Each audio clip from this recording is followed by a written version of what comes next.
Procrastination Detox. Reclaim your time with joy, science, and a dash of fun by Ali Erickson. Book summary. Ever lost an hour to TikTok when you had a deadline in 10 minutes? Ever promised yourself you'd start tomorrow, only for tomorrow to become a distant, mythical land? Let's be honest, you've tried the willpower, the complicated apps, and the just do it advice. You felt the crushing guilt of knowing what you should be doing while you do literally anything else. What if I told you it's not your fault?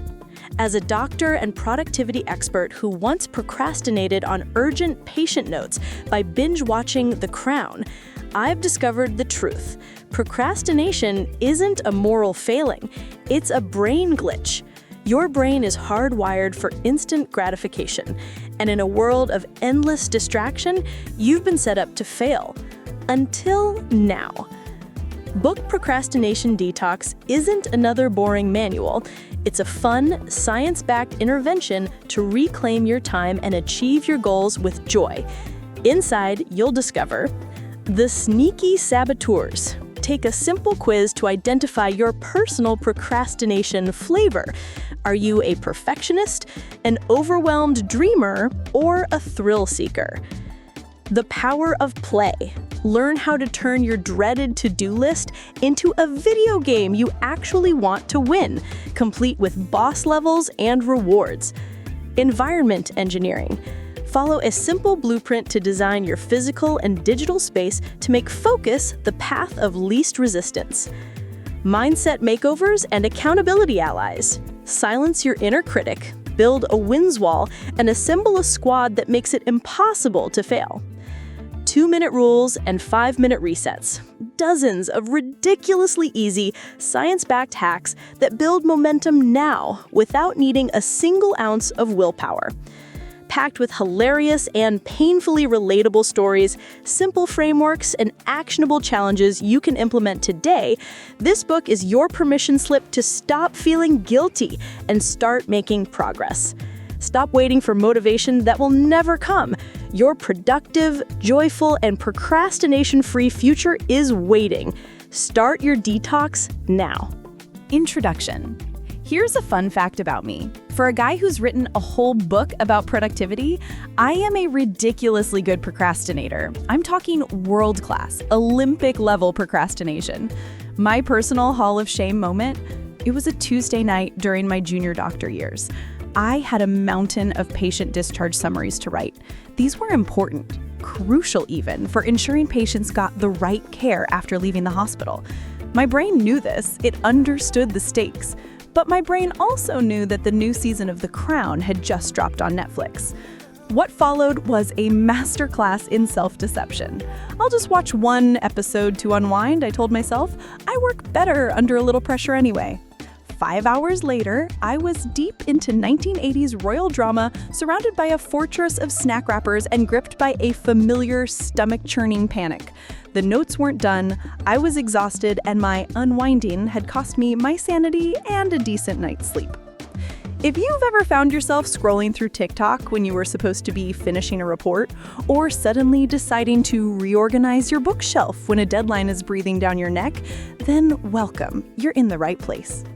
For years, I thought my procrastination was a character flaw, a sign of laziness. I'd beat myself up thinking, why can't I just be more disciplined?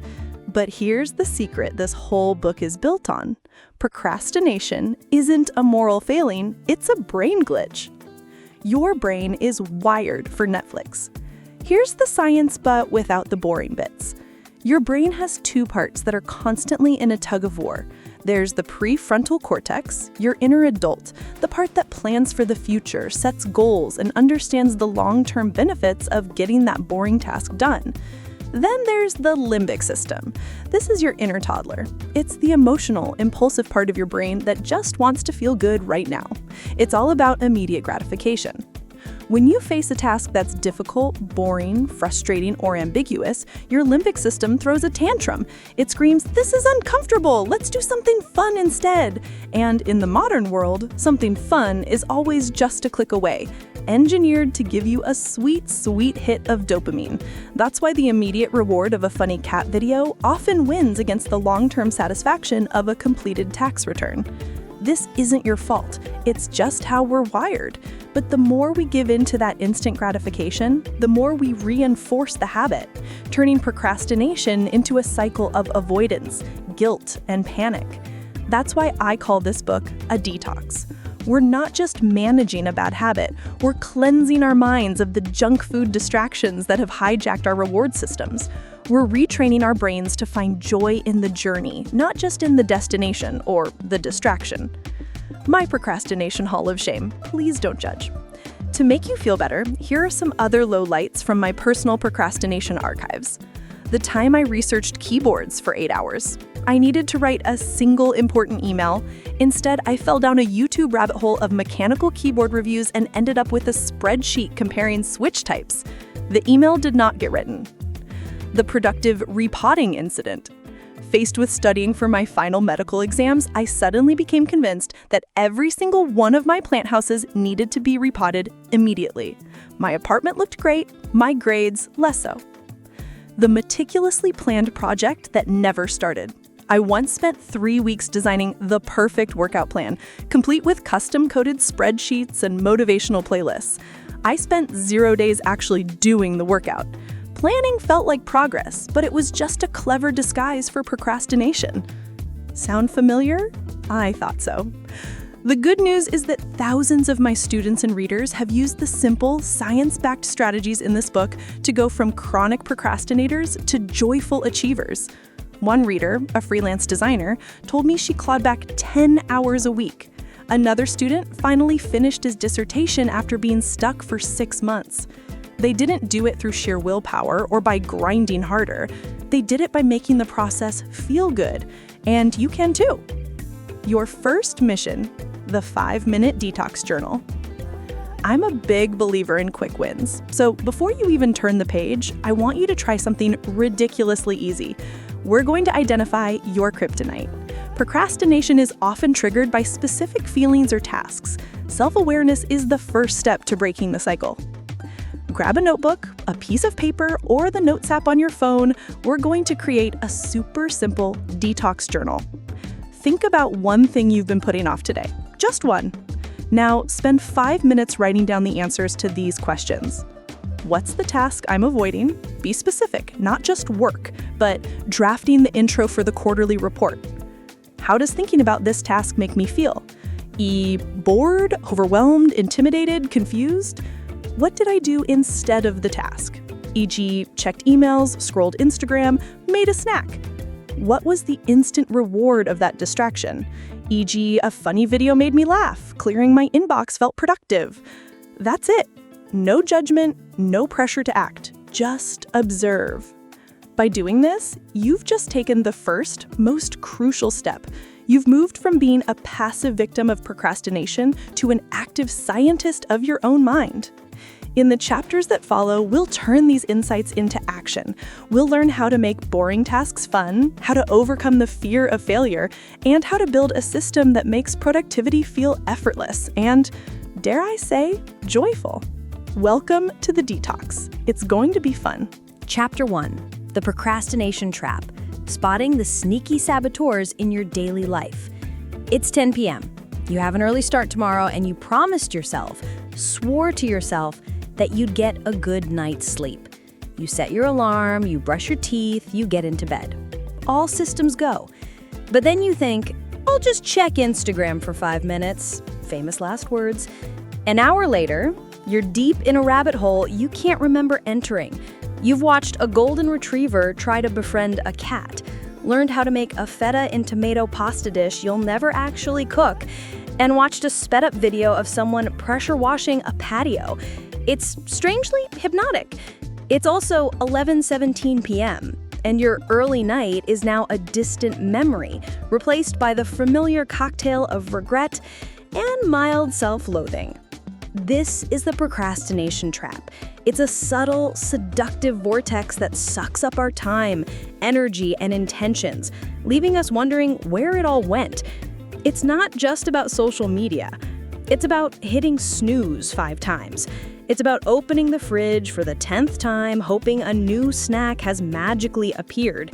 It's about promising yourself you'll start that workout after you've finished this episode. During my final exams in medical school, I became a world-renowned expert in productive procrastination.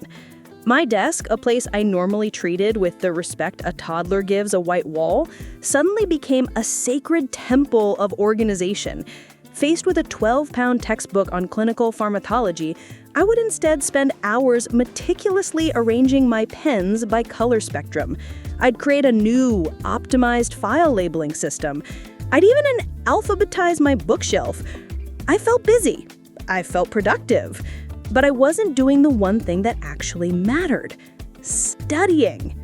My brain had tricked me into thinking my tidiness was more urgent than, learning how to not accidentally kill someone. It's a universal struggle. We laugh about it, but this cycle of avoidance drains our confidence and keeps us from the things we genuinely want to achieve. But what if we could spot the trap before we fall in? Meet your sneaky saboteurs. Procrastination isn't just one thing. It's a multi-headed beast. I like to think of the root causes as sneaky saboteurs, the hidden psychological triggers that send us running for the nearest distraction. For most of us, a few usual suspects are to blame.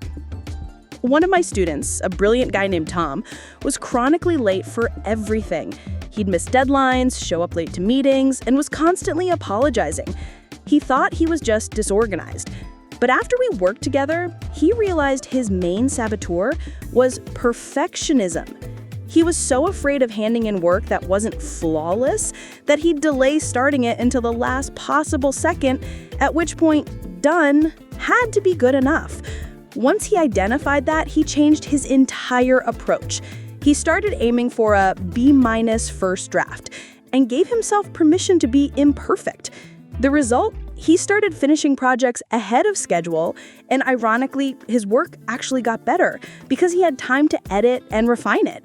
He turned his chronic lateness into a punctual superpower. So let's unmask your personal saboteurs. The quick quiz. What's your procrastination flavor? Read through the descriptions below. Which 3 sound the most like you? Be honest. The perfectionist? Do you put off starting a task because you're afraid you won't do it perfectly? Do you spend more time planning than doing? Is your motto, if I can't do it right, I won't do it at all? The overwhelmed dreamer. Do you have big goals but get stuck when you think about the sheer size of the project? Does the mountain seem too high to even take the first step, so you just don't? The decision phobe.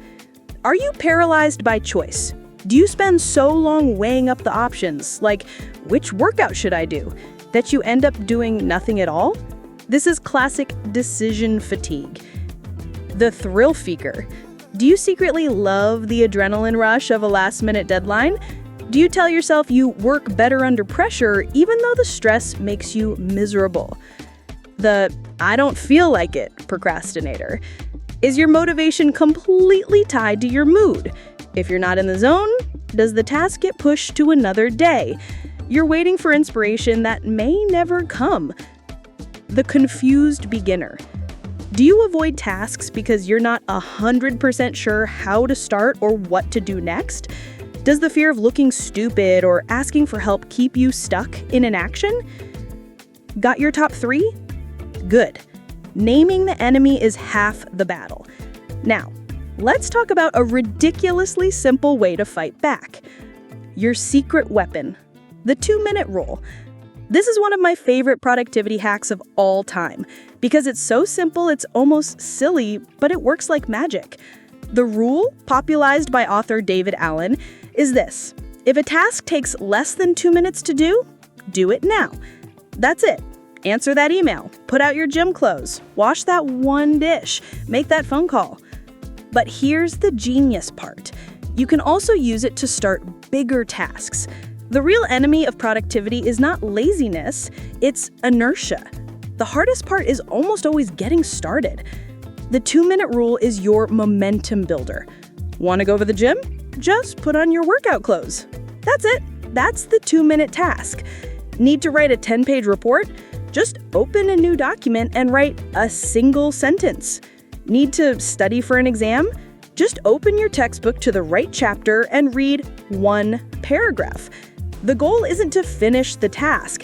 It's to make starting so laughably easy that you can't say no. More often than not, once you've started and overcome that initial friction, you'll find you have the momentum to keep going. That 2 minutes of reading often turns into 10. Putting on your gym clothes makes you feel a bit silly not going to the gym. The 2-minute rule is the perfect antidote to your saboteurs. For the perfectionist, it lowers the stakes. You can't be perfect in 120 seconds. You can only start. For the overwhelmed dreamer, it breaks the mountain down into a single tiny pebble. For the decision phobe, it forces a tiny concrete action instead of endless deliberation. Your mission for this chapter. You've done the hard part. You've faced the truth about your procrastination habits and identified your sneaky saboteurs. Now for the fun bit. Write down your top 3 saboteurs. Stick them on a Post-it note somewhere you can see them. Awareness is your new superpower. Pick one task you've been avoiding, just one, and apply the 2-minute rule. What is the absolute tiniest 2-minute version of that task you can do right now? Go on, do it before you read the next chapter. It'll take less than 2 minutes. Chapter 2. The Science of Delay, Why Your Brain Loves to Postpone, and How to Hack It. Have you ever had a perfectly good, productive day planned out only for your brain to stage a full-scale rebellion? You sit down at your desk, ready to conquer your to-do list, and a tiny, seductive voice whispers from the depths of your mind.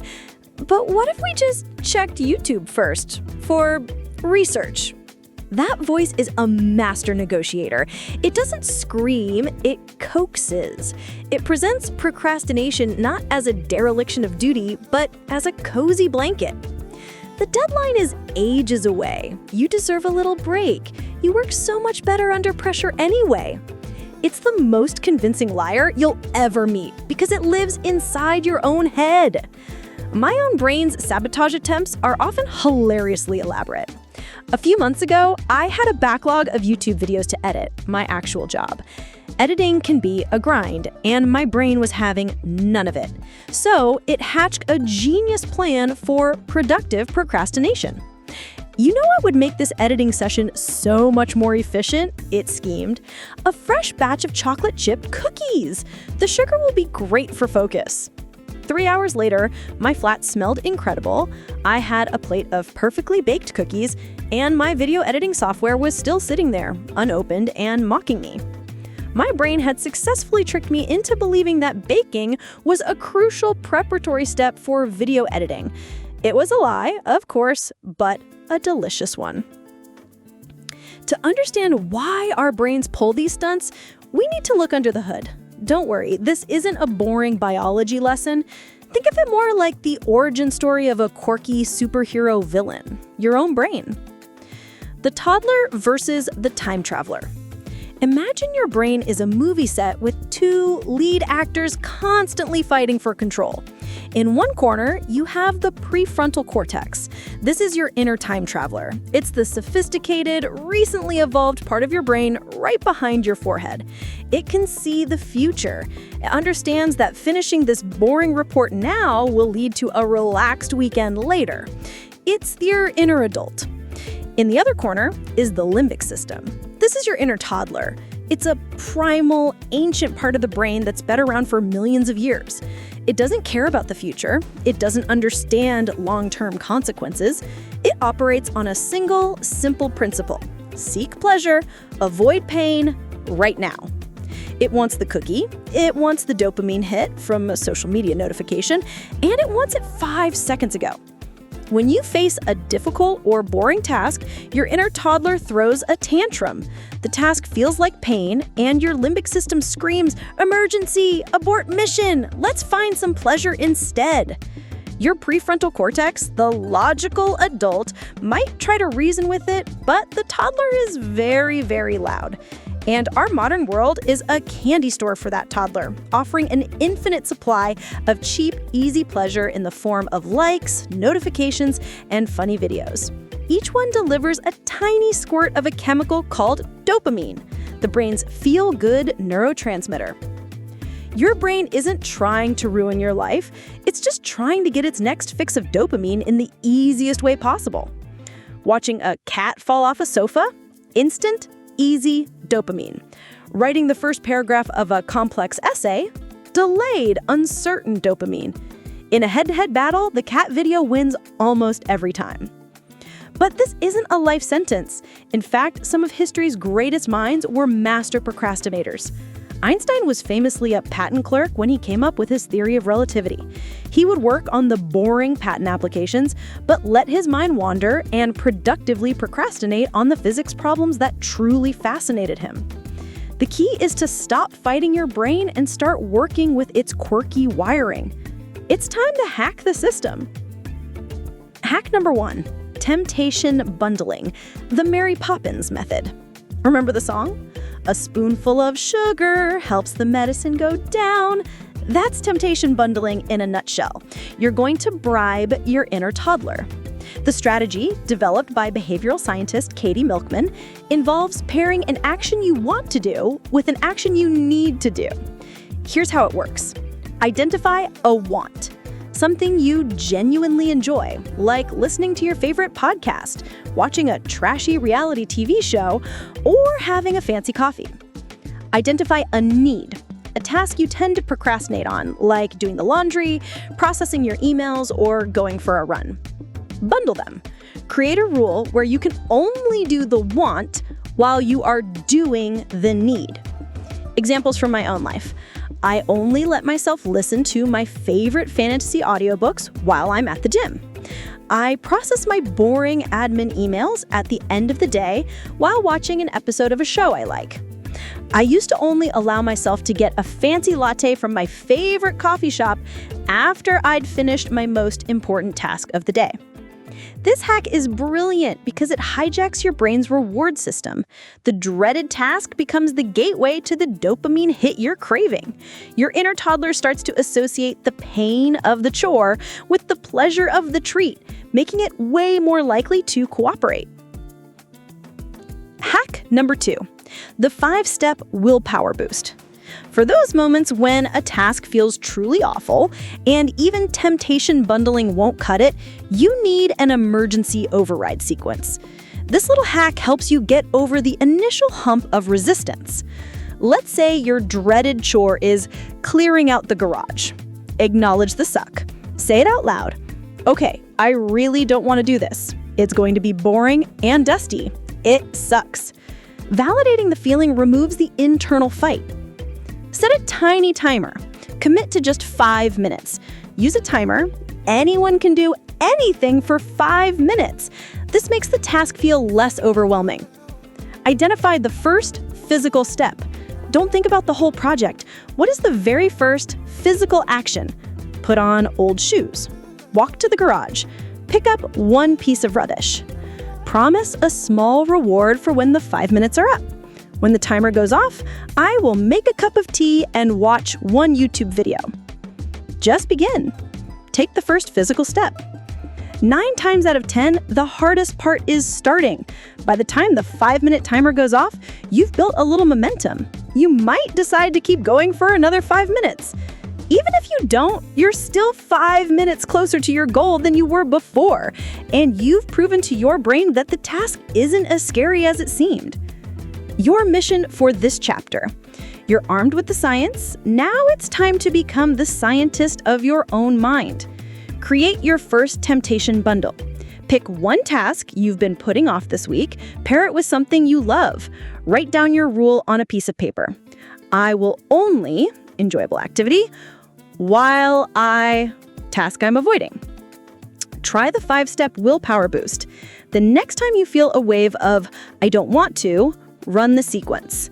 Acknowledge it, set a timer, identify the first step, promise a reward, and just start. You're not lazy. You just have a brain that's hardwired for comfort. By using these simple hacks, you can gently rewire it for success, one feel-good dopamine hit at a time. Chapter 3, Mindset Makeover. From I can't to watch me crush this. When I first sat down to write a book, this very book in fact, my procrastination hit a level I can only describe as avant-garde. It was no longer about cleaning my desk or baking cookies. This was a sophisticated, soul-crushing paralysis rooted in one single terrifying thought. What if it's terrible? Every time I opened the document, a voice in my head would pipe up, dripping with sarcasm. Oh, look at him, the YouTube doctor who thinks he can write a book. This is going to be embarrassing. I'd write a sentence, delete it, and then spend the next 2 hours researching the optimal font for failed authors. I was in the icy grip of imposter syndrome, convinced that someone was going to tap me on the shoulder and say, "All right, Ollie, the jig is up. We know you're just making this all up as you go along." The turning point didn't come from a fancy new app or a productivity hack. It came when I realized I was fighting the wrong battle. The problem wasn't my work ethic. It was my inner monologue. My mindset was the saboteur. So I decided to do something a little weird. I gave my inner critic a name and a persona. Cecil, a brutally sassy stand-up comedian whose only material was roasting me. Suddenly, instead of an all-powerful voice of truth, Cecil's insults started to sound absurd.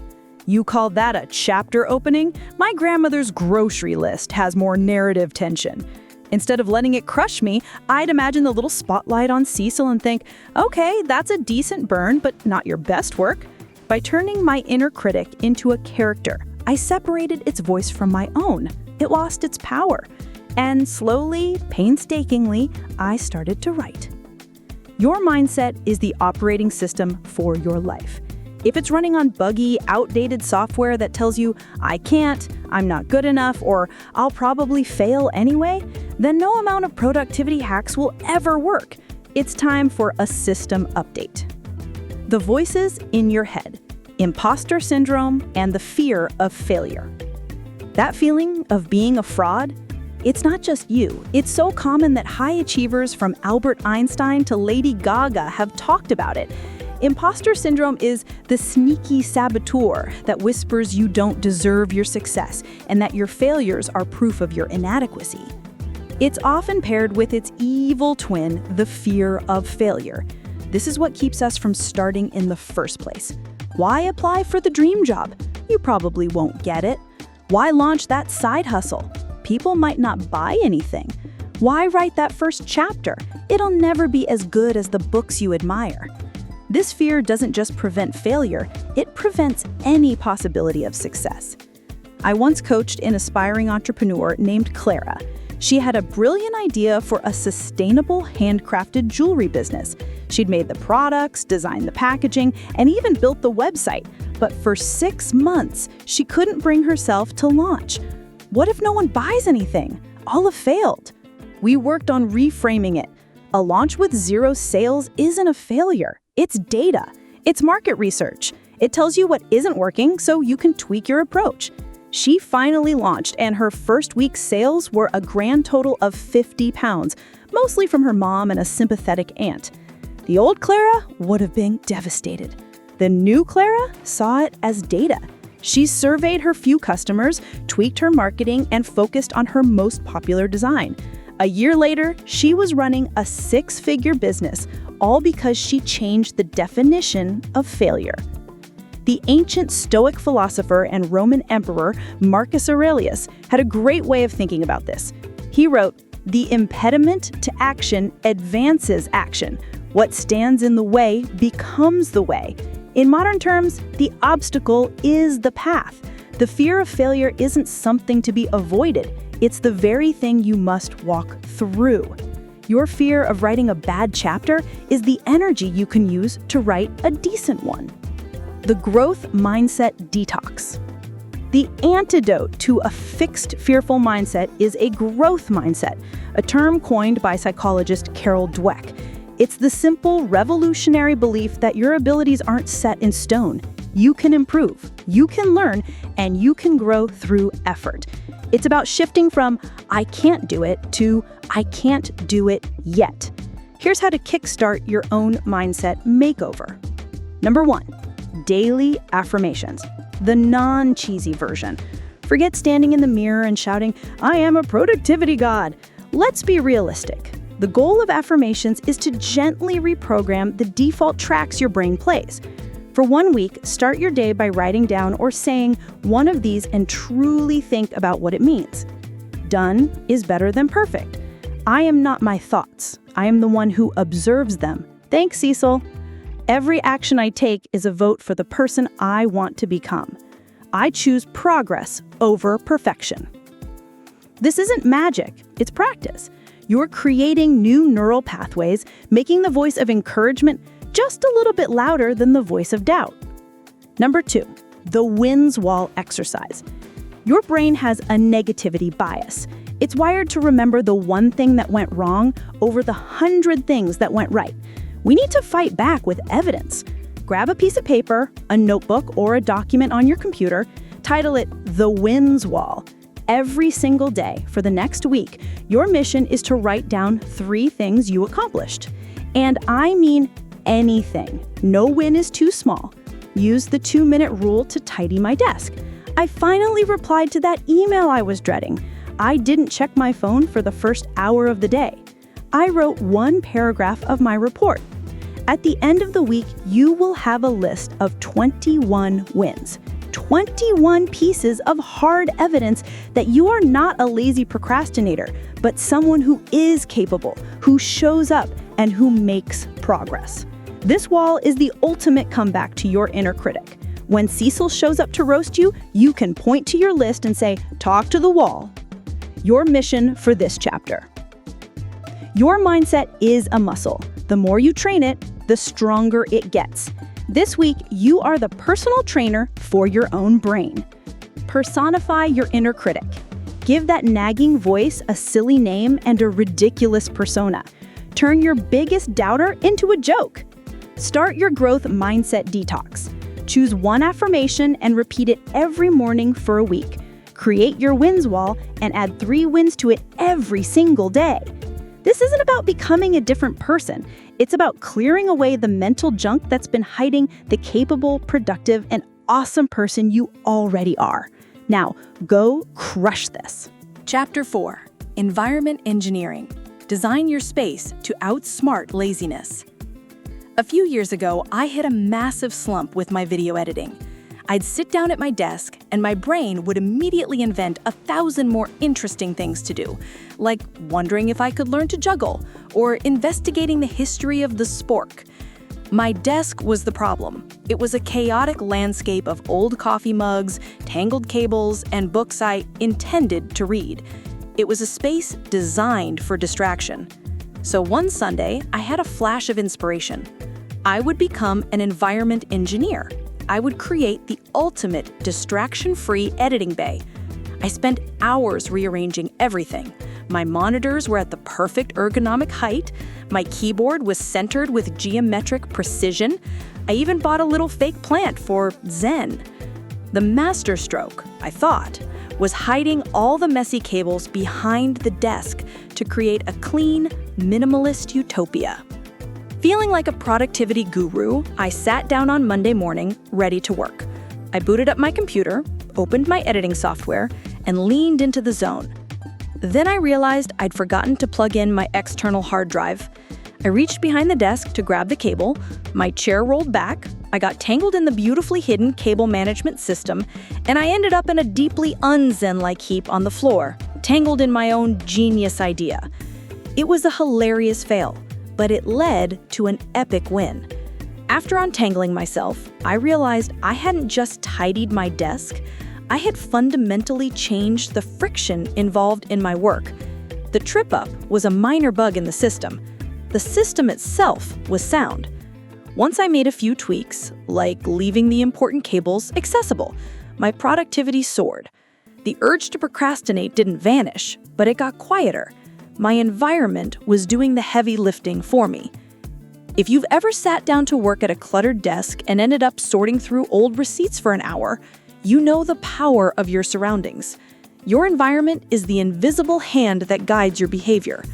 Willpower is a finite, fickle resource that runs out by 3 p.m., but a well-designed space is a silent, 24/7 productivity partner that never gets tired.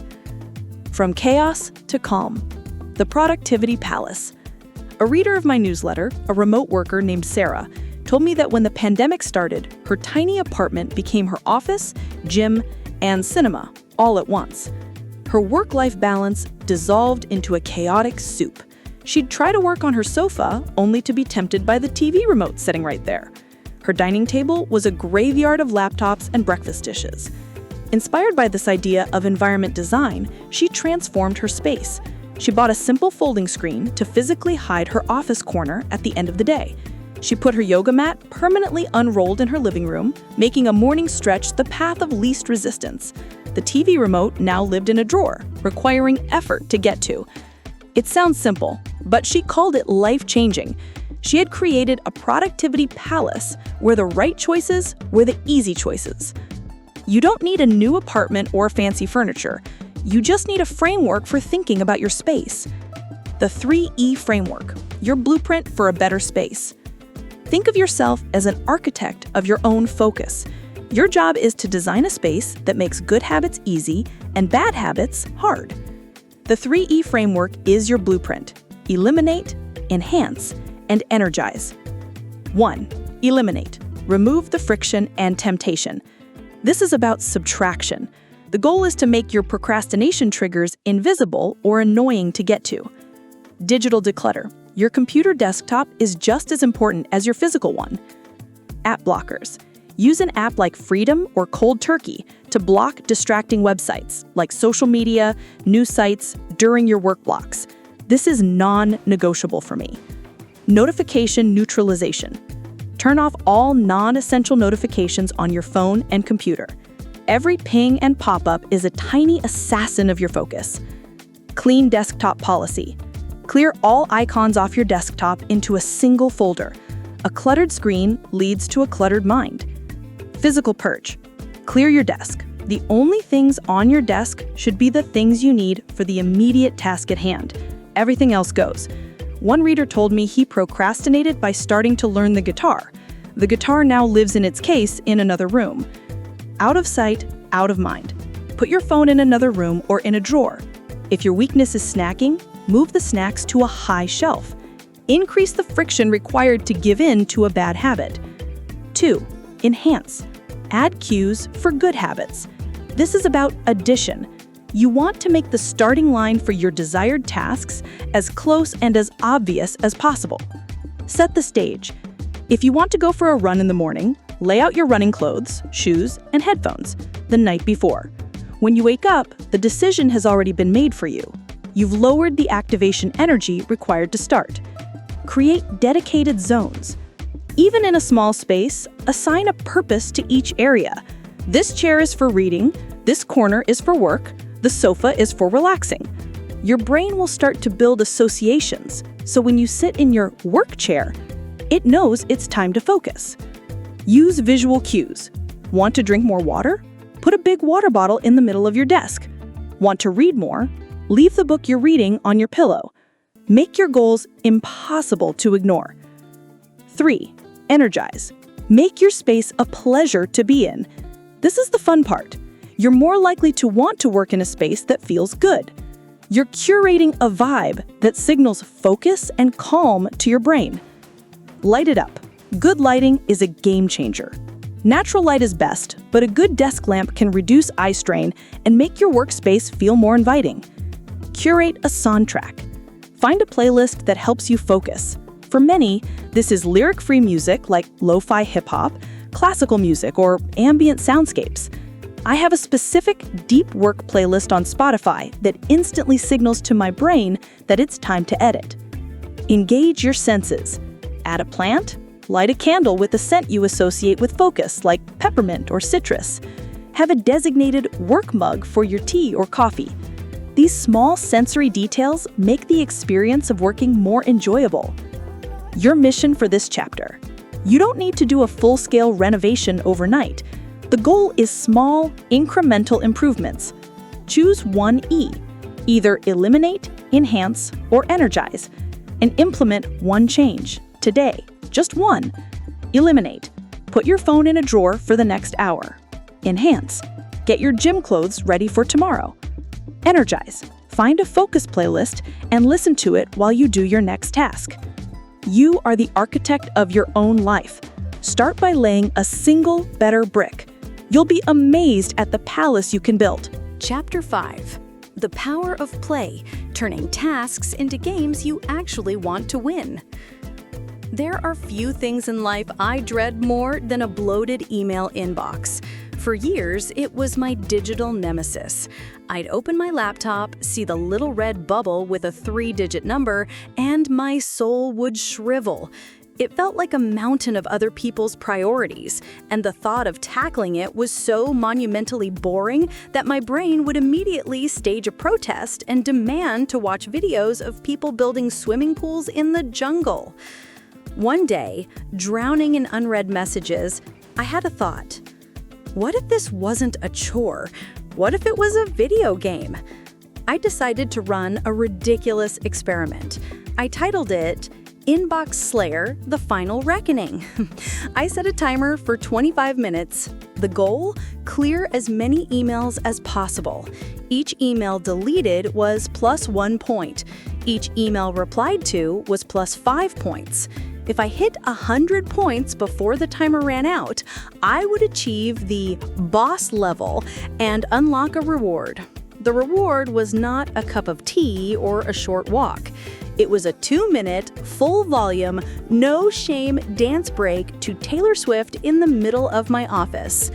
I hit play on the timer and went into a frenzy of archiving, deleting, and speed typing replies. For the first time ever, clearing my inbox felt fun. It was a race. It was a challenge. When the timer buzzed, I'd cleared 27 emails and felt a rush of victory, not exhaustion. I put on Shake It Off, had my genuinely terrible dance break, and sat back down with a huge grin on my face, ready for the next level. If you've ever felt like your to-do list is a form of mild torture, you're not alone. Our brains are not designed to get excited about folding laundry, filling out expense reports, or doing any of the other mundane tasks that keep life running. Procrastination thrives in the soil of boredom. But what if we could change the rules of the game?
Chapter 6. Accountability Allies: Building Your Anti-Procrastination Squad. When I first started taking YouTube seriously, my biggest enemy wasn't the algorithm or a lack of ideas. It was my own flakiness. I'd get excited about collaborating with another creator. We'd brainstorm a brilliant video idea over a call, and I'd promise to send over a script outline by end of day Friday. Friday would come and go. Then Monday, By Wednesday, a new, shiny idea would have captured my attention, and the collab script would be buried under a pile of digital dust. I was a collaboration ghoster, leaving a trail of awkward follow-up emails in my wake. It was embarrassing. I was letting people down, and worse, I was letting myself down. The solution came in the form of a WhatsApp group chat, unceremoniously named Get Stuff Done Crew. It was just me and 2 other creator friends. The rules were simple. Every Monday, we'd each state the one big thing we were committing to finishing that week. That was it. But it changed everything. The thought of showing up the following Monday and saying, "Yeah, about that script, I got really into researching ergonomic chairs instead," was mortifying. The gentle, unspoken pressure of not wanting to be the only person who didn't do what they said they'd do was more powerful than any to-do list app I've ever used. Of course, it wasn't a perfect system. There was the infamous doodle poll incident of 2017, where we tried to schedule a group call and spent 3 weeks voting on times before giving up entirely. A classic case of procrastinating on our anti-procrastination meeting. If you've ever set a goal with fiery determination on January 1st, only to find your motivation has fizzled out by the 17th, you understand the struggle of going it alone. Procrastination is a monster that thrives in the dark, isolated corners of your mind. When you're the only one who knows about your goals, you're also the only one who knows when you break them. The stakes feel incredibly low. Your willpower is a solo artist, but your accountability squad is a full orchestra. The accountability horror story, and why we need each other. We've all been there. You agree to a virtual co-working session with a friend to finally tackle your taxes. You both log onto the Zoom call, ready to be productive. You work in silence for 10 minutes. Then your friend says, "Just gonna grab a coffee," and turns their camera off. 20 minutes later, you're the only one left on the call, listening to the gentle hum of the internet and feeling profoundly alone. These horror stories happen when accountability is vague, but when it's done right, it's a superpower. A few years ago, a group of my medical school classmates were struggling with a notoriously difficult pharmacology course. They were all studying in isolation and all falling behind. So they formed a study group. They didn't just share notes, they built a system of mutual nudges. They had a daily text thread where they'd check in, and a weekly review session where they'd quiz each other. If one person was slacking, the others would gently call them out. They turned a solo struggle into a team sport. The result? Every single one of them passed the exam with flying colors. The accountability blueprint: how to build your squad. You don't need a huge network of super productive friends. You just need a system. This blueprint will help you turn good intentions into real commitments. Step 1. Choose your ally or allies. Not all partners are created equal. Think about what you need. Is it a cheerleader who will boost your morale, a drill sergeant who will give you a tough love nudge, or a coworker who is in the trenches with you? The goal: find 1 to 3 people who are reliable and who you respect enough to not want to let them down. Pro tip: this doesn't have to be your best friend. Sometimes a bit of distance makes the professional commitment easier. Step 2. Define the mission. Get specific. Vague goals lead to vague results. I want to work out more is not a mission. The goal? State a clear, specific, and time-bound objective. I will go to the gym 3 times this week, Monday, Wednesday, Friday, for at least 30 minutes. The question to answer: what does done look like and when is the deadline? Step 3. Schedule the check-in. Make it a ritual. This is the most important step. The check-in is the heartbeat of accountability. It must be a fixed, non-negotiable part of your schedule. The goal: decide on a format and frequency. Daily dose, a quick morning text. My goal for today is X. What's yours? Weekly wins, a 15-minute call every Friday to review progress and set goals for the next week. Asynchronous update, A shared channel on Slack or WhatsApp for regular updates. Remember the horror story. Don't just say, let's check in sometime. Put it in the calendar. Step 4. Create a shared scoreboard. Make it visible. Progress you can see is incredibly motivating. A shared document is the perfect way to track your commitments and celebrate your wins. The goal: set up a simple Google Doc, a Notion page, or even a Trello board. What to include? Create a table with 3 columns: name, weekly commitment, and done, yes or no. It's simple, visual, and brutally honest. Seeing a string of yes next to your name feels amazing. Seeing a no gives you the push you need for the following week. Your mission for this chapter: let's turn this theory into reality. You're going to build the pilot program for your anti-procrastination squad this week. Identify one goal. Pick one specific, meaningful thing you want to accomplish in the next 7 days. Choose one person. Think of just one person in your life you could ask. A colleague, a friend, a family member. Send one text. Don't overthink it. Use this template. Hey, I'm trying to, your specific goal, by your deadline. I'm trying to get better at sticking to my goals and was wondering if you'd be up for being my accountability partner on this. We could just check in via text on day of the week to see how it's going. Let me know what you think. That's it. You're not asking for a huge commitment. You're initiating a small pact. You're shining a light into the dark room where procrastination lives.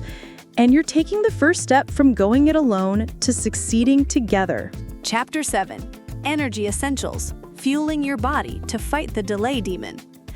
I have a confession to make. There was a period in my life, during the height of my junior doctor and nascent YouTuber days, where my diet consisted of 3 main food groups: hospital canteen beige, instant noodles, and industrial quantities of caffeine. Sleep was a luxury I treated like an optional software update. I'd get to it eventually. The result was a state I now refer to as zombie mode. I remember one afternoon vividly. I had a video script to write. It was important. It was on my schedule. I sat down at my desk, opened a Google Doc, and nothing. For a solid 45 minutes, I just stared at the blinking cursor on the blank page. My brain felt like it was wading through treacle. I had the will to work, but my mind had completely run out of fuel. I was physically present, but mentally, the lights were off. In this state, the delay demon didn't even have to fight me. He just strolled in, put his feet up, and took over. Procrastination wasn't a choice. It was the inevitable outcome of a system running on empty. If you've ever found yourself in a 3 p.m. slump, rereading the same sentence 10 times and feeling like your only hope is a 4th cup of coffee or a sugary snack, you know this feeling. We try to solve our productivity problems with new apps, better planners, and sheer willpower, but we often ignore the most fundamental driver of our ability to focus: our physical energy. You wouldn't expect a high-performance car to run on ditch water, yet we expect our brains to perform at their peak while running on sleep debt and junk food. The cold shower and the super parent. I've experimented with all sorts of weird energy hacks over the years. My most memorable was the 30-day cold shower challenge. The internet promised me it would unlock boundless energy and monk-like focus. The reality was 30 days of me standing under a torrent of icy water, making noises like a startled goose, and spending the next 10 minutes recovering from the shock. Did it wake me up? Absolutely. Was it a sustainable life choice for me? Absolutely not. But the experiment taught me a valuable lesson. My physical state had a direct and immediate impact on my mental state. The most inspiring example of this I've ever seen came from a reader, a busy dad of 2 named Mark. He told me he was always too tired to work on his side hustle after his kids went to bed. He'd collapse on the sofa, scroll through his phone, and promise to be productive tomorrow. The cycle repeated for months. Then, he stopped trying to fix his evenings and started fixing his mornings. He committed to a non-negotiable 10 p.m. bedtime. He stopped looking at screens an hour before bed. He set his alarm 30 minutes earlier, and instead of hitting snooze, he got up and did a 15-minute home workout. Within 2 weeks, he said the change was revolutionary. He had more energy, not just in his newly reclaimed mornings, but throughout the entire day. He was a better parent, a more focused employee, and he was finally making real progress on the project he was passionate about. He didn't find more time, he found more energy. The energy detox cycle, your anti-procrastination fuel source. Think of your energy as a bank account. Every action, good or bad, is either a deposit or a withdrawal. Procrastination is what happens when you're chronically overdrawn. The energy detox cycle is a simple framework for making more deposits than withdrawals. 1. Master your sleep ritual. Sleep is not a passive activity. It's an active process of mental and physical restoration. Quality matters more than quantity. The goal isn't just to be unconscious for 8 hours. It's to create a ritual that signals to your brain and body that it's time to power down. The wind down hour. For the last 60 minutes of your day, treat yourself like a toddler. No stimulating screens, the blue light messes with your sleep hormones, no stressful work talk, no heavy meals. Read a book, a real one. Listen to a calming podcast. Do some gentle stretching or chat with a loved one. Consistent wake-up time. Even on weekends, try to wake up at roughly the same time. This stabilizes your internal body clock, your circadian rhythm, which makes falling asleep and waking up feel much more natural. Fuel for focus, not fizzle. The food you eat directly impacts your brain's ability to concentrate. Sugary snacks and refined carbs cause a rapid spike in blood sugar, followed by the dreaded crash, leaving you in a brain fog that is prime territory for the delay demon. The slow carb swap. You don't need a crazy diet. Just make one simple swap. Instead of white bread, pasta, or sugary cereal, opt for slow-release energy sources like oats, whole grain bread, sweet potatoes, and beans. They provide a steadier stream of energy without the crash. Hydration is non-negotiable. Mild dehydration can cause fatigue, headaches, and a massive drop in concentration. Keep a water bottle on your desk at all times. Think of it as essential maintenance for your brain. Inject movement breaks. Sitting for long periods is kryptonite for your energy levels. Your body goes into a semi-hibernation state, and your brain follows suit. Movement is the spark that re-engages the system. The 5-minute reset. You don't need to run a 5K. Set a timer for every hour of focused work. When it goes off, get up for 5 minutes. Do some jumping jacks, walk around the room, have a desk-side dance party, anything to get your blood flowing. It's a physical pattern interrupt that resets your focus. The walking meeting. If you have a phone call that doesn't require looking at a screen, take it while walking, around your office, your block, or even just your living room. It's an easy way to build low-intensity activity into your day. Your mission for this chapter. You can't manage what you don't measure. For one day this week, you're going to be an energy detective. Run a one-day energy audit. Create a simple note on your phone or in a notebook. Track your energy levels 4 times during the day, for example, mid-morning, lunchtime, mid-afternoon, evening.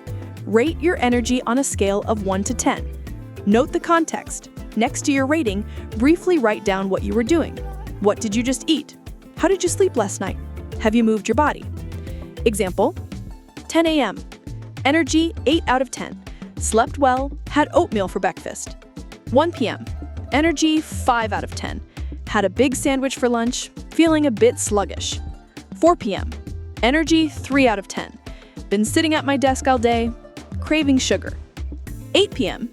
Energy 6 out of 10. Just got back from a quick walk, feel much better.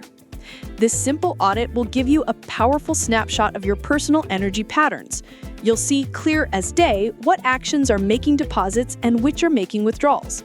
Armed with that knowledge, you can make one small adjustment tomorrow. Beating procrastination isn't about hustle, it's about health. When you feel your body, you feel your focus, and you build a system where the delay demon doesn't stand a chance. Chapter 8. Habit Heroes. Creating routines that stick, without the struggle. Let me tell you about the spectacularly short life of my daily journaling habit.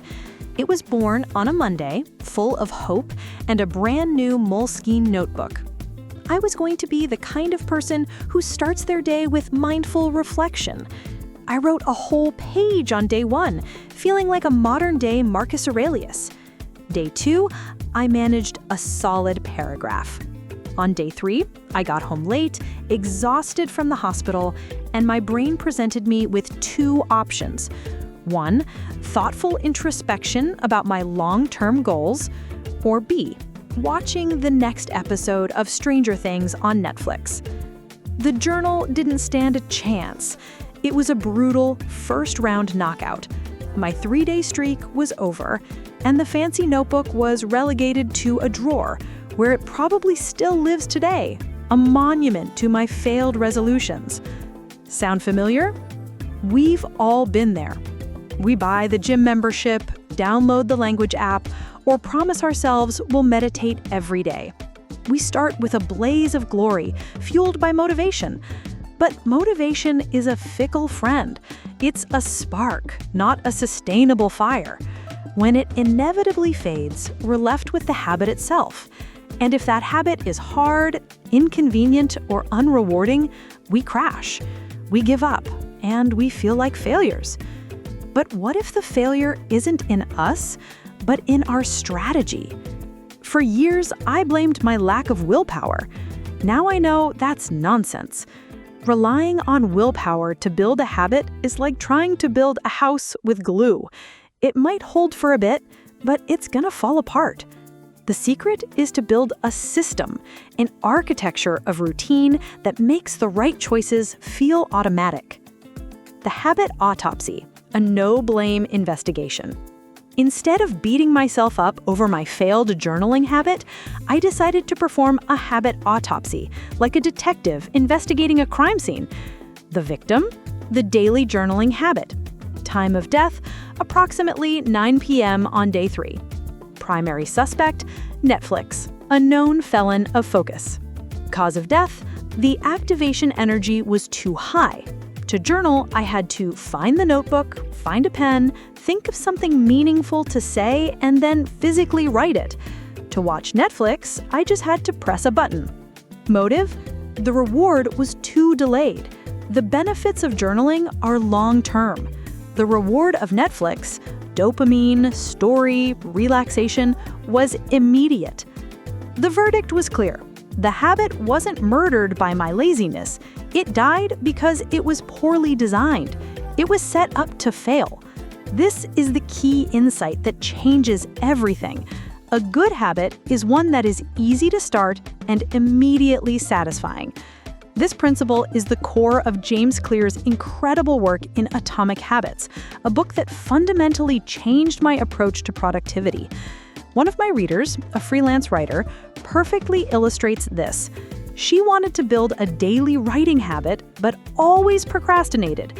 Instead of aiming for 1,000 words a day, she followed the principles and committed to writing just 1 sentence every morning right after her first sip of coffee. It was so easy, it was impossible not to do.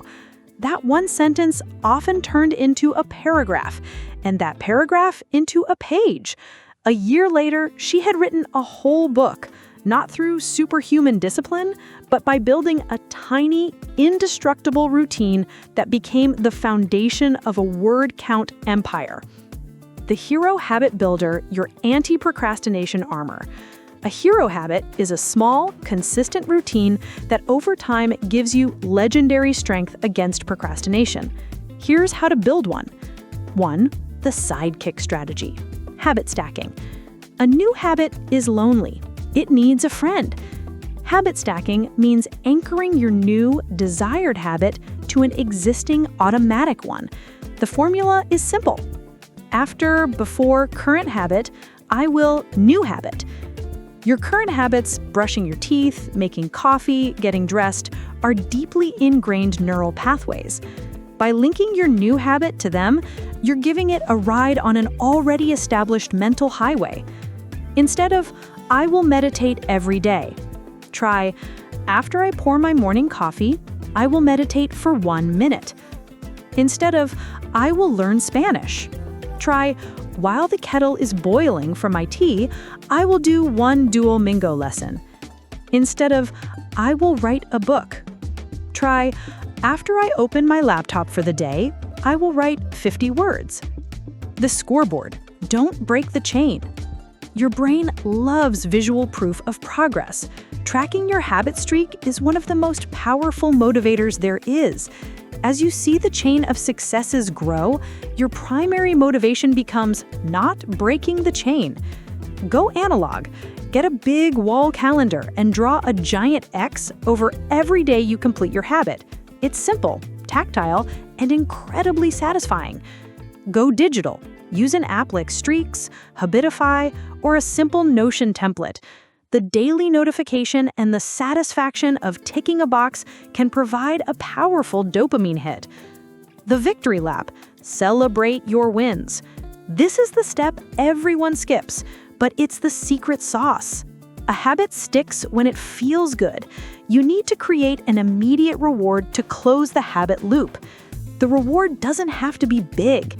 It just has to happen right after you complete the habit. Finished your 1 minute of meditation? Do a silent fist pump and say yes. Wrote your 50 words? Allow yourself to sip your coffee and feel a moment of genuine pride. Did your 1 Duolingo lesson? Mentally give yourself a gold star. It sounds silly, but this small act of self-acknowledgement tells your brain, hey, that thing we just did, that was a win. We should do it again tomorrow. Your mission for this month. Habits take time to forge. This isn't a one-week mission. It's a commitment to building one piece of lifelong anti-procrastination armor. Choose your 1 hero habit. Don't try to build 5 at once. Pick one small, meaningful routine you want to build this month. Make it so easy you can't say no. Write your habit stack formula. After current habit, I will new habit. Write it on a sticky note and put it where you'll see it. Set up your scoreboard. Get your calendar or download your tracking app. The first X is the hardest and the most important. Commit for 30 days. Focus on the process, not the results. Your only job is to not break the chain. You are not your failed resolutions. You are the sum of your daily actions. By building 1 hero habit at a time, you are not just getting more done, you are actively becoming the person you want to be. Chapter 9. Overcoming overwhelm, when everything feels like too much. When I was transitioning from being a full-time doctor to a full-time creator, my to-do list became a monster. It had its own gravitational pull. It wasn't just a list, it was a sprawling, multi-headed hydra of tasks. Film new video, edit podcast, write newsletter, hire an editor, figure out what a tax return actually is, call mom back, learn how to be a proper CEO, fix the wobbly leg on my desk. Each item felt both urgent and important. The list grew longer every day, and my ability to do anything on it shrank in direct proportion. I'd sit down at my desk, look at this wall of text, and my brain would just short circuit. I would enter a state of total decision paralysis. It felt like standing in a grocery store and being asked to choose from 200 types of pasta sauce when all you want is dinner. You end up choosing nothing. I'd procrastinate, but it wasn't the fun kind of procrastination. It was a panicked, deer-in-the-headlights avoidance. I'd tidy my inbox, watch an irrelevant YouTube video, or just stare blankly at the wall. In my mind, I was doing the equivalent of hiding under my bed. I was so overwhelmed by the sheer volume of things I had to do that I ended up doing precisely none of them. If you've ever felt like you're juggling flaming chainsaws while riding a unicycle on a tightrope, you know this feeling. It's the paradox of modern productivity. We have all these tools and opportunities, but the sheer number of choices and tasks can lead to total shutdown. Overwhelm is the arch nemesis of action. It convinces you that because you can't do everything, you might as well do nothing. The CEO who chose simplicity. I was once listening to a podcast interview with the CEO of a fast-growing tech company. She described a period post-burnout where her empire felt like it was crumbling. She was working 80-hour weeks, involved in every decision, and her to-do list was an infinite scroll. Her breakthrough came when a coach asked her a brutally simple question. What would this look like if it were easy? That question forced her to stop trying to do everything faster and instead start eliminating things. She cut down meetings by 70%. She empowered her team to make decisions without her. She identified the 3 most important priorities for the quarter and mercilessly ignored everything else. Her business didn't just survive, it thrived. She simplified her way back to success and sanity. She realized feeling overwhelmed isn't a sign that you need to work harder. It's a sign that you need to get clearer. Overwhelm Antidotes, your emergency first aid kit. When you're in the grip of overwhelm, you don't need a complex new productivity system. You need an emergency intervention. You need an antidote to clear the poison of paralysis from your system. Here are 2 of my favorites. Antidote number 1, the 10-minute brain dump, the mental declutter. Your brain is for having ideas, not for holding them. When you try to use your short-term memory as a to-do list, a storage unit, and a worry closet all at once, it crashes. The brain dump is the process of externalizing all that mental clutter so you can actually think clearly. Here's how it works. It's incredibly simple. Grab a blank piece of paper, physical paper works best, and a pen. Set a timer for 10 minutes. Write down everything that's on your mind. Everything. No filtering, no organizing, no judging. Just a raw stream of consciousness. Your list might look like a chaotic mess of personal, professional, big and small tasks. Email Sarah back. Buy milk. Finish the quarterly report. Is that weird noise in my car a problem? Plan holiday. I need to start exercising. Unsubscribe from that annoying newsletter. Good. The messier, the better. When the timer goes off, you'll have a physical artifact of the chaos that was swirling around in your head. It's no longer an invisible, anxiety-inducing cloud. It's just a list on a piece of paper. You've already taken the first and most important step. You've regained a sense of control. Antidote number 2, the quick sort matrix. Finding your just one thing. Now you have a list, but it's still overwhelming. The next step is to sort it, but not into a dozen complex categories. We're going to use a super simplified version of the Eisenhower matrix to find what actually matters right now. Draw 2 lines on a new piece of paper to create 4 boxes. Top left, do. What is both urgent, time-sensitive, and important, moves you toward a major goal. Pick just 1 to 3 things from your brain dump that fit here. This is your priority list for today. Top right, decide. What is important but not urgent? These are your big picture goals. Schedule a time to work on these later in the week. Bottom left, delegate. What is urgent but not that important? Can you ask someone else for help? Can you automate it? Can you just not do it perfectly? Bottom right, delete. What is neither urgent nor important? This is the stuff you can probably cross off entirely. Be ruthless. You don't have to perfectly categorize every single item from your brain dump. The main goal of this exercise is to look at your chaotic list and simply identify the 1 to 3 things that belong in that do box. That's it. You've just transformed a panic-inducing mountain into a single, actionable first step. Your mission for this chapter. You know the feeling of being overwhelmed. Now it's time to practice the feeling of regaining control. Schedule a 10-minute clarity session for some time today. Put it in your calendar. Perform the brain dump. Set a timer and get everything out of your head and onto paper. Feel the relief. Do the quick sort. Look at your list and identify just one thing that belongs in that do box. Do that one thing. You don't have to climb the whole mountain today. You just have to take the first step. This simple ritual is your escape hatch from the paralysis of overwhelm, giving you the clarity and confidence to move forward, one manageable task at a time. Chapter 10. Long-term legacy, making procrastination-proof progress for life. I sometimes play a little game called What If? It's a thought experiment where I imagine what my life would look like if I'd given in to procrastination at a few key moments. What if I'd never uploaded that first YouTube video back in 2017? I was terrified. The sneaky saboteurs were having a field day.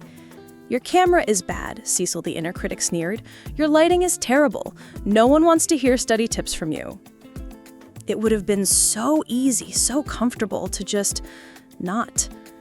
In that alternate reality, Procrasti Ollie is probably still a doctor, likely a very tired one. He's probably become a world-renowned connoisseur of ergonomic chairs from all the research he's done instead of filming. He'd scroll through other people's channels and feel that familiar, quiet pang of, I could have done that. He wouldn't have a team, a business, or this book in his hands. He would have traded a life of impact and creation for a life of comfort and regret. The thought is genuinely terrifying. Every tool, technique, and mindset shift in this book isn't just about getting more stuff done today. It's about fighting for that future version of yourself. Procrastination is a mortgage on your future happiness, and the interest payments are brutal. Every time you delay, you are taking from the person you could become. If you've ever looked at a dream you've had for years, writing a book, starting a business, learning an instrument, and felt a sad resignation that it might never happen, this chapter is for you. That dream is not dead. It's just waiting for you to stop paying the procrastination tax. The myth of the right time and the power of the late bloomer. We often stall on our biggest dreams because we're waiting for the right time. We tell ourselves we'll start when we have more money, more experience, or when the kids are older. But the right time is a myth. It's a finish line that moves every time we get close. History is filled with inspiring late bloomers who ignored this myth. Vera Wang didn't design her first dress until she was 40. Sam Walton started the first Walmart at 44.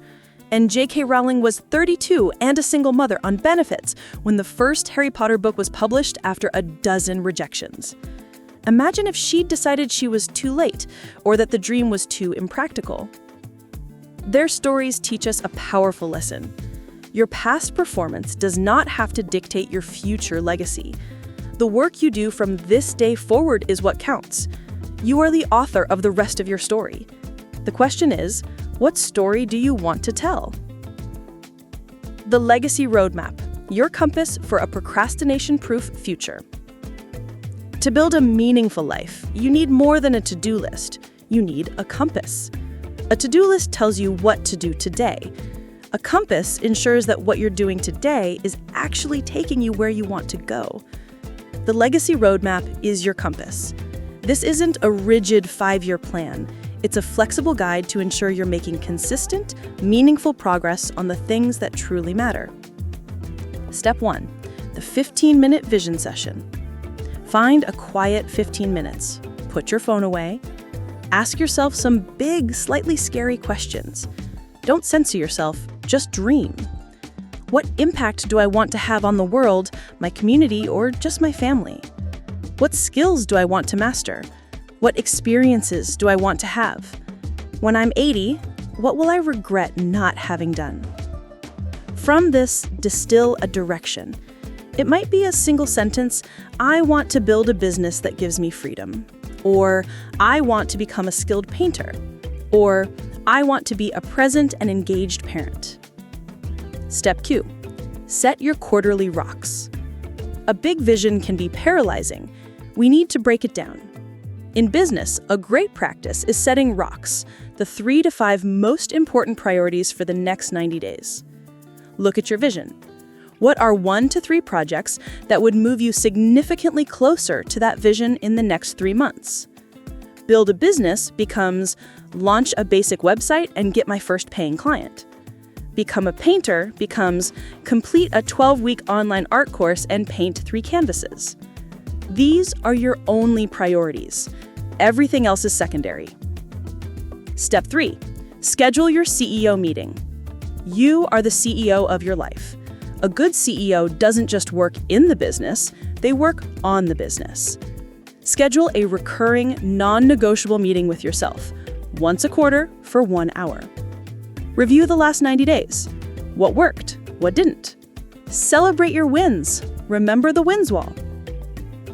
Set your rocks for the next 90 days. Adjust your plan based on what you've learned. This regular check-in is the mechanism that keeps your legacy from stalling. It ensures you are always recalibrating and moving forward, even when life gets in the way. Your final mission, for now. This book is not the destination, it's the departure lounge. You have the tools, the mindset, and the strategies. Now, you must choose your destination. Schedule your 15-minute vision session. Put it in your calendar right now. This is the single most important task in this entire book. Write down your direction, just one sentence that captures the essence of the legacy you want to build. Identify one rock for this quarter. What is the one project that, if you completed it in the next 90 days, would make you feel incredibly proud and move you closer to your vision? You've detoxed from procrastination.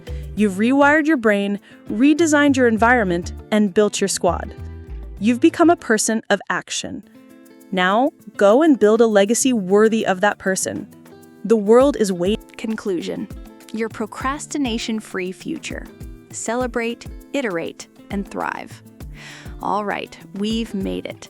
If you've read this far, take a moment. Seriously, pause, put the book down, and give yourself a little fist pump or a silent nod of acknowledgement.